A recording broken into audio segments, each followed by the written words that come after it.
नमस्कार साथियों, स्वागत है आपका बीएमजे एकेडमी में। मैं ब्रिजमोहन आपका स्वागत करता हूं। दोस्तों, एंशिएंट हिस्ट्री के ऑब्जेक्टिव क्वेश्चन आंसर सीरीज के आज के इस वीडियो से हम मौर्य काल से संबंधित सभी महत्वपूर्ण ऑब्जेक्टिव प्रश्नों को देखेंगे, जो कि विभिन्न प्रतियोगी परीक्षाओं में कई बार पूछे जा चुके हैं। इसलिए साथियों, इस वीडियो को पूरा देखिएगा, स्किप नहीं कीजिएगा। मौर्य वंश से संबंधित प्रमुख तथ्यों का वीडियो लिंक डिस्क्रिप्शन में दिया हुआ है। यदि आपने मौर्य वंश से संबंधित तथ्यों का वीडियो नहीं देखा है तो उसे भी एक बार अवश्य देख लें। उस वीडियो को देखने के बाद यदि आप क्वेश्चन आंसर के वीडियो को देखेंगे तो आपको निश्चित ही ज़्यादा लाभ मिलेगा। तो आइए साथियों, बिना देर किए शुरू करते हैं।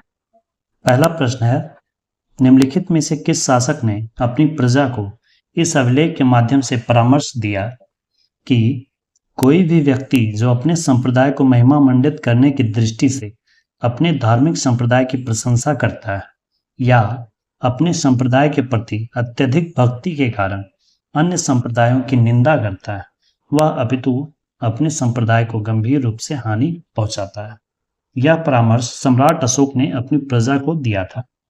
अगला प्रश्न है, निम्नलिखित में से किस उभारदार मूर्ति शिल्प शिलालेख में अशोक के प्रस्तर रूप चित्र के साथ राण्यो अशोक अर्थात राजा अशोक उल्लिखित है? इसका उत्तर है कंगनहल्ली।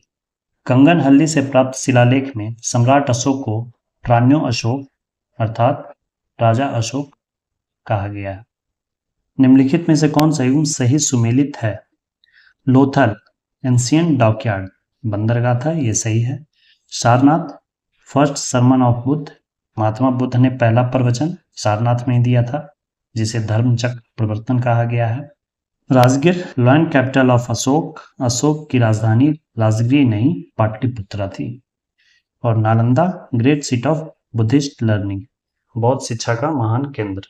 तो इसमें से पहला, दूसरा और चौथा सुमेलित है। अगला प्रश्न है, निम्नलिखित में से किस स्रोत में उल्लिखित है कि प्राचीन भारत में दास्ता नहीं थी, दास प्रथा नहीं थी? मेगास्थनीज ने अपनी पुस्तक इंडिका में मौर्य समाज को 7 वर्गों में बांटा है, जिसमें दास नहीं थे। उन 7 वर्गों में से दार्शनिक, किसान, अहीर, कारीगर, सैनिक, निरीक्षक और सभासद थे।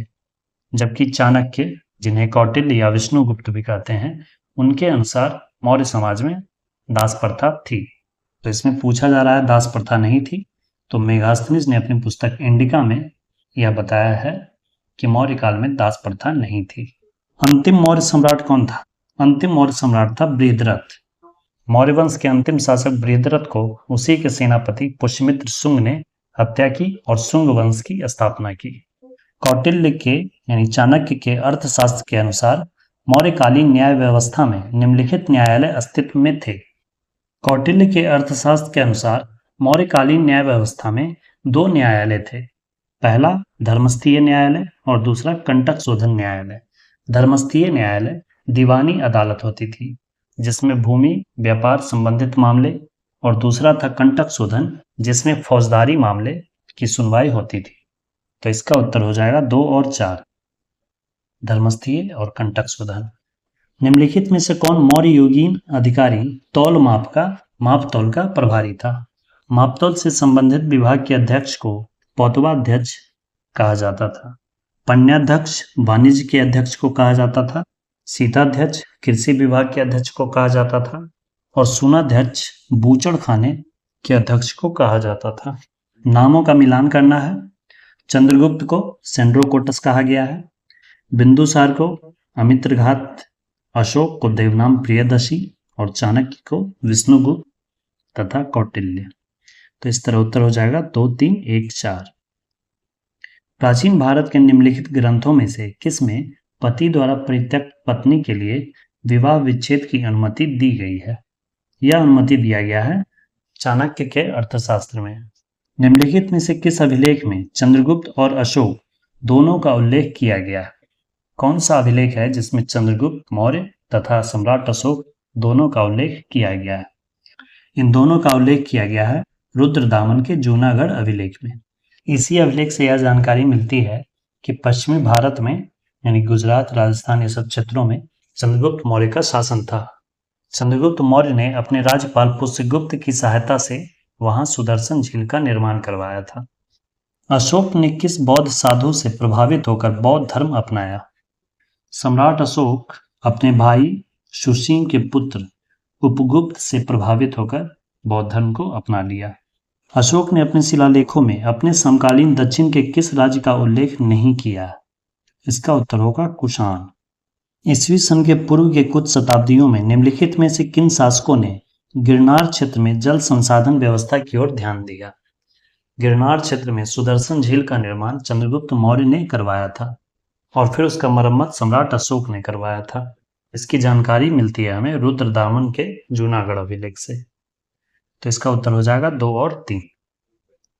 निम्नलिखित अभिलेखों में से किसमें अशोक का अभिलेख भी पाया गया? अशोक के बारे में जानकारी मिलती है रुद्रदामन के जूनागढ़ अभिलेख से। इसका उत्तर ये हो जाएगा। स्थान और स्मारक का मिलान करना है।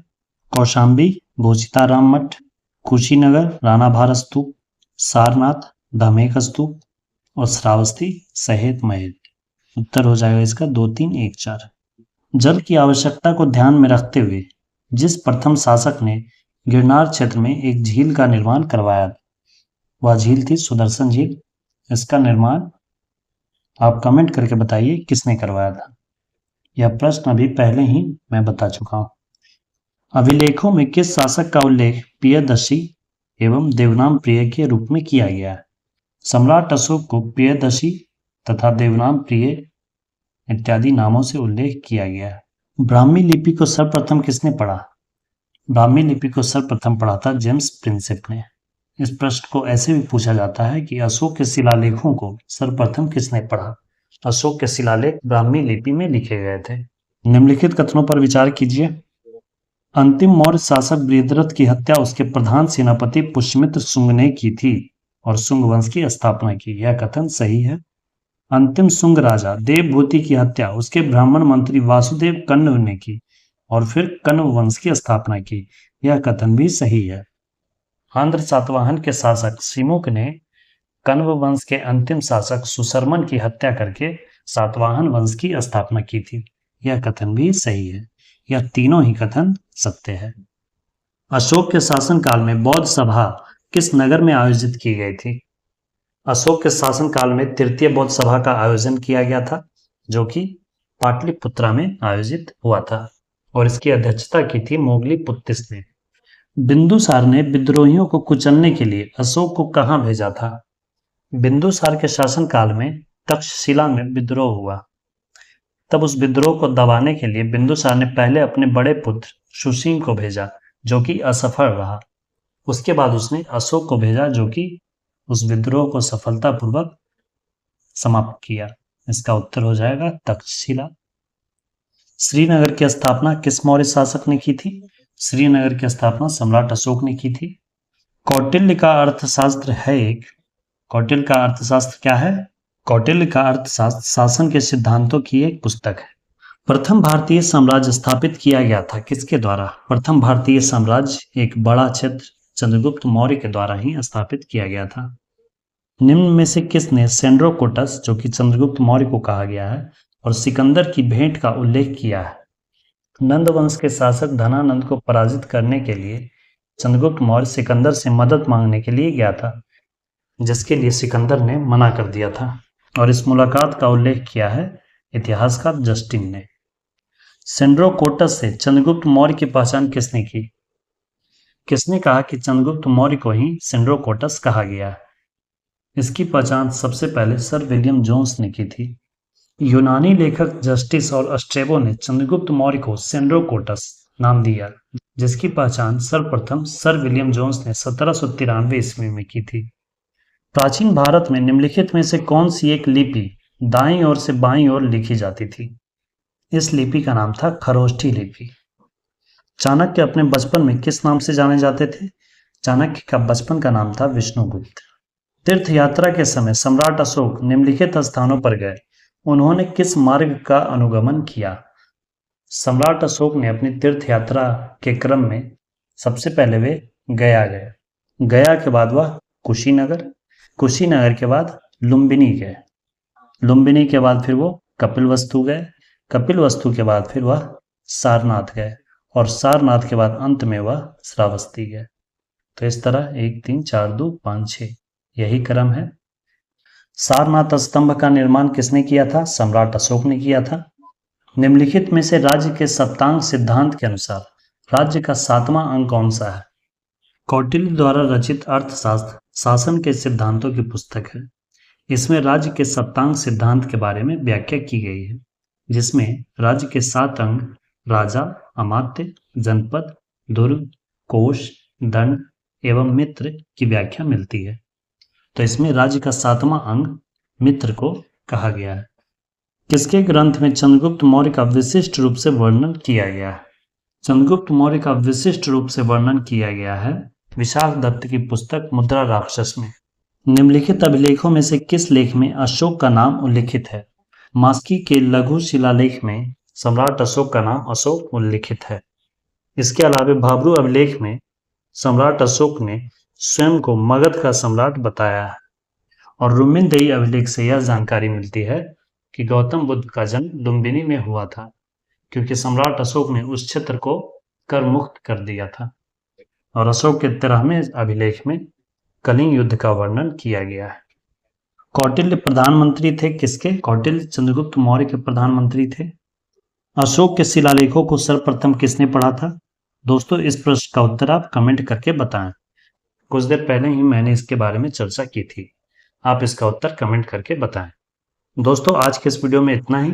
बाकी के प्रश्नों को हम आगे के वीडियो में देखेंगे। दोस्तों, यह वीडियो सीरीज आपको कैसी लग रही है आप कमेंट करके अवश्य बताया करें। दोस्तों, वीडियो पसंद आए तो प्लीज़ लाइक करें और अपने स्टडी ग्रुप्स में शेयर करें। वीडियो में अंत तक बने रहने के लिए धन्यवाद दोस्तों। मिलते हैं अगले वीडियो में इसके अगले भाग के साथ। जय हिंद, वंदे मातरम।